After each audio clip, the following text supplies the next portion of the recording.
Hi, I'm Hadari P.T. Brown. At the end of the day, folks, there's so much we can do. There's so much going on around us. But the number one thing that's really not being discussed around us is how do we fix education? There's a true problem with education in today's society, and we have to believe that education is a right, and not a privilege. Education should be granted to all Americans.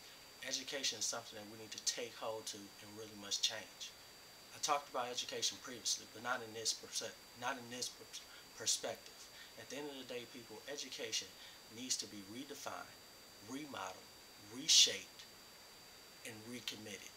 And when I say recommitted, that means we must rededicate ourselves to making sure education is achieved in a way that everyone can believe in their dreams and can achieve their dreams and can achieve their goals. At the end of the day, it's not about being a Democrat or being a Republican and addressing this issue. It's about us being Americans. It's about us as parents stepping forward and wanting our kids to have a better education. It's about us as teachers, principals, administrators, superintendents, secretaries, believing that something has to be done about education. We cannot continue to pass the buck and pass the blame and blame it all on No Child Left Behind. But the fact of the matter is, No Child Left Behind has left thousands behind and did not only leave the money behind, but left students as well as teachers and staff and other key critical figures in the education system behind. We must take the bureaucracy out of education and start putting the education back in education. No one's going to tell you this, but the facts are this. In each state across America, there are different educational standards. And with its being different educational standards, how can we truly say that a student in California is being as competitive as a student in Florida? Or better yet, a student in Alaska is being just as competitive as a student in Hawaii. Or a student in Maine is being just as competitive as a student in North Dakota. We cannot guarantee you that.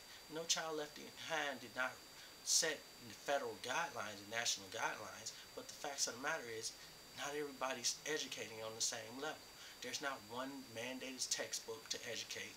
In fact, every year you might see a different textbook come out on different strategies. New algebra textbook, new U.S. history textbooks, new government textbook.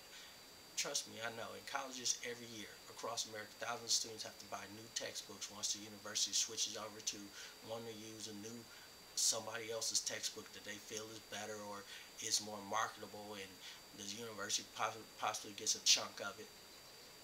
The facts are this. Until we can get our education system right in America, we continue to see the same failed policies of yesterday.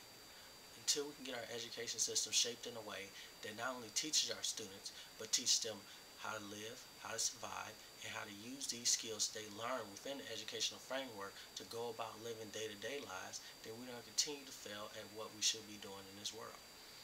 Everybody thinks politics is simply about electing a political official. It's simply about putting somebody in office who has our feelings and agrees with us on the issue. But it's more than that, people. Politics is getting the bureaucracy out of education. Politics is looking beyond the same old, and finding a way to put the better, best, and brightest in positions of power that will help influence others to be the best, brightest, and, and to be the best and brightest that they can be. And that's where education starts. Teachers create other jobs. A teacher can encourage a student to be a doctor, a lawyer, a politician, president of the United States, an astronaut. Teachers inspire. They inspire jobs that we never thought could be inspired. They inspire dreams that we never thought could be inspired. Teachers encourage. They teach. They motivate. But sometimes it's hard for a teacher to motivate and encourage when they don't have the proper resources to give to their students that will help their students learn each and every day. I'm sorry to tell you folks, I'm not here trying to preach to the choir, but the facts are this. Until we have a better education system, we will continue the same failed policies of not just today, but of yesterday and 20 years ago. You can look outside your door right now. Every morning at 8 a.m. or 7:30 a.m. in the morning, you will see less and less school buses, yellow school buses on the streets. You will see less and less students slowly but surely trickling into school.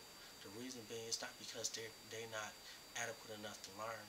It's the fact that they feel inferior, or or they feel inadequate because they don't have the proper resources. There are more poor and poor underdeveloped schools in America today than ever before. We have less resources, less less money being put in public education and education in general, that we are facing a deficit all across America. Until our education system is fixed, until more money is given to students to go to school, until they have the proper resources to perform in the classroom and perform outside the classroom, and to create extracurricular activities and after-school programs, tutorial programs that will help our students learn beyond the classroom, then I'm sorry to tell you folks, we are leaving thousands or millions, or even perhaps we're leaving generations behind.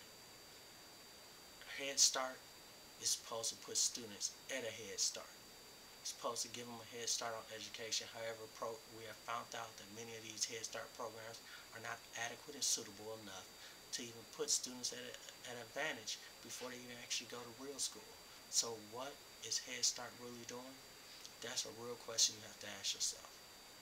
I'm Hadari P.T. Brown, and I'm giving you my perspective on education and the state of America's education system. Peace.